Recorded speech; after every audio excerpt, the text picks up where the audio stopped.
itu terbuka secara maksimal yang memicu aliran ion natrium masuk ke dalam sel. Kedua, tidak bergantung pada kekuatan stimulus. Jadi, stimulus lebih kuat itu tidak menambah aliran natrium setelah ambang tercapai. Kemudian, apa sih peran kanal kalium? Pertama, repolarisasi, yaitu kanal kalium itu membuka perlahan-lahan yang memungkinkan ion kalium keluar dari sel untuk mengembalikan potensial membran ke nilai istirahat. Kedua, mencegah hyperpolarisasi berlebihan untuk menjaga stabilitas membran setelah potensial aksi. Selanjutnya, ada studi kasus kedua tentang epilepsi, yaitu ketika saklar menyala sendiri tanpa disentuh. Jadi, ada seorang remaja laki-laki berusia 16 tahun yang mengalami kejang tonik-klonik generalisata di sekolah. Nah, EEG itu menunjukkan gelombang tajam berombak spike and wave di korteks. Ia sadar penuh setelah kejang, tapi trauma psikologisnya dalam. Tubuhnya berontak tanpa sebab sehingga muncul masalah baru. Jadi, neuron kortikalnya itu mengalami penurunan ambang depolarisasi akibat mutasi kanal natrium,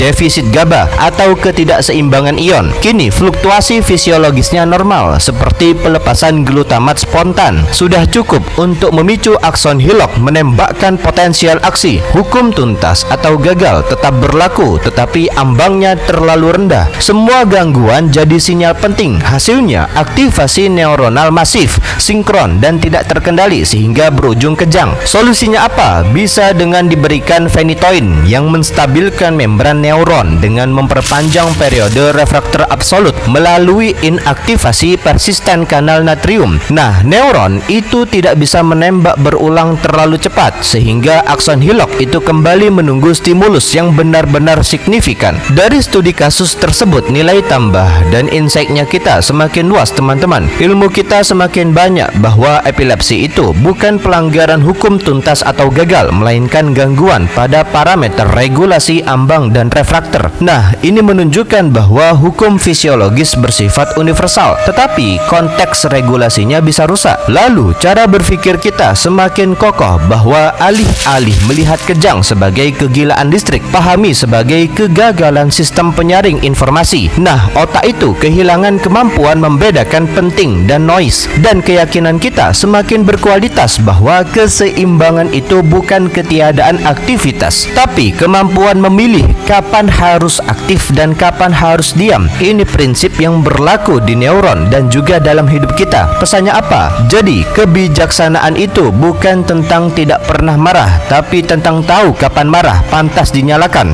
Akson Hillock itu mengajarkan ambang adalah bentuk disiplin alam. Pokoknya, ini menunjukkan bahwa kanal ion adalah